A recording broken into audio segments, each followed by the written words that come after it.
Здравейте, аз съм Светослав Стоянов. Днес искам да си проговорим за хранителните добавки. Има ли смисъл да се пият хранителни добавки, в кои случаи е хубаво да пием хранителни добавки и каква доза? Първо, нека да установим какво се разбира под хранителни добавки. Това са всякакъв вид аминокиселини, протеини, предтренировъчни продукти, мултивитамини, елкарнитини, фетбърнари и много други. Защо се използват хранителни добавки? Ще дам пример с витамин С, като хранителна добавка. Всеки знае, когато е болен, че е хубаво да завиши приема на витамин С, дали от лимони, дали с аскорбила киселина. Всеки сам взема решение, но по-голям е прием на витамин С, се смята, че повишава имунната система и спомага за по-бързото ни оздравяване. Поради същата причина се употребяват протеини, аминокиселини и всякакъв вид други мултивитамини. Има ли смисъл да се употребяват? Има смисъл, когато човек вече е на едно по-високо ниво. За един начинаещ няма никакъв смисъл. Един начинаещ първо трябва да се научи да тренира достатъчно интензивно. След като се научи да тренира достатъчно интензивно, ще усети, че само започва да му се обостря апетита, защото тялото иска все повече и повече храна, за да може да се възстановява. Телата ни сами ни казват какво наистина ни е необходимо. Нали, не трябва да бъркаме пристрастяването към сладкото с нещо, което ни наистина е необходимо. За жените особено, разбирам, всеки месец има един период, в който адски много ви се еде сладко. Това вече наистина е породено от чистата нужда на тялото да приема сладко, защото изхвърля кръв, иска да си възстанови необходимото количество кръв, за да може тялото да функционира нормално. Вече става въпрос и за количество допустимо и вече за преяждане.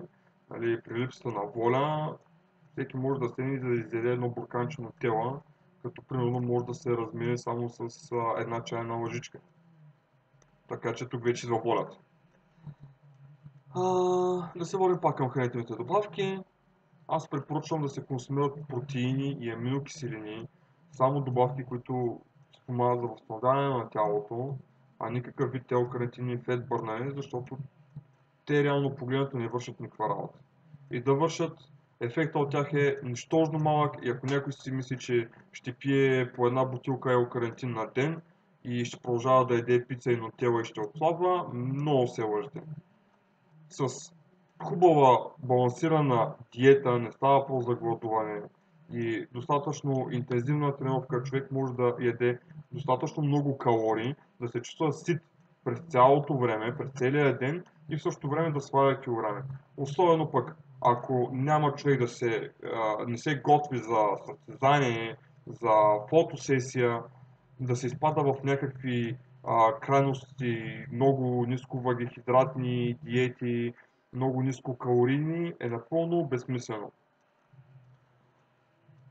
Така, ето защо не трябва да пием, не трябва да разчитаме, не че не трябва да пием, ефектите са много малки, но фетбърнете като цяло са наблъскани с адски големи количества стимуланти, под формата на кофеин главно, особено ако човек има проблеми с кръвното налягане, бременни жени, да се пият някакъв такъв тип фетбърнер е глупаво, опасно е и просто забравете. Яще повече зеленчуци, яще чисто месо, хранете се на всеки 2-3 часа и тренирайте поне по 5 пъти на седмица и резултатите сами ще дойдат.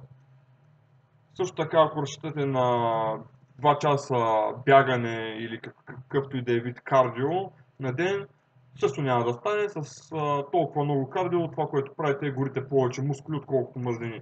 И накрая, всъщност, ще изглеждате по-финни, но ще бъдете пак толкова отпуснати, мускулите просто няма да се стегнат, пак ще се тресат краката и ръцете, като застанете в огледалото, талията отново няма да е тънка, няма да имате тялото на пясъчен часовник за жените, мъжете няма да имат тяло на обърната пирамида. Просто забравете всичко, това са глупости. Хранителните добавки помагат, наистина, но помагат не повече от 5% от целия резултат.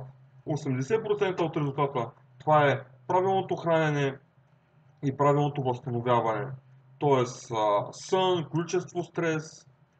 Това е важното за тялото. Стресираме го хубаво с една тежка интензивна тренировка, стегната, плътна и с останалото вече храна, възстановяване. Не се заблуждайте, че едно хапче може да свърши вашата работа. Дори и анаболните стероиди не могат да свършат вашата работа. Те само засилват синтеза на белтъците. Обаче вие ако не консумирате достатъчно количество белтък, няма как да стане. Другото, което е биологичната стойност на протеиновия шейк и биологичната стойност на една пържола телешко месо е съвсем различна. Аминокиселините са в по-пълната си форма в въпросната пържола.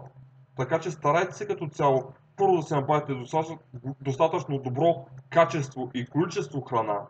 И вече ако и след това не се получават нещата, вече човек може да суплементира тялото си, за да помогне за възстановяването на тялото, без в същото време да увеличава приема на калории. Аз съм Светослав Стоянов. За повече информация относно хранене, тренировки, добавки, може да се свържете с мен на моята Facebook страница Светослав Стоянов. Също така може да ме откриете в Gym The Force в град Варна. Довиждане, лек ден, всичко хубаво!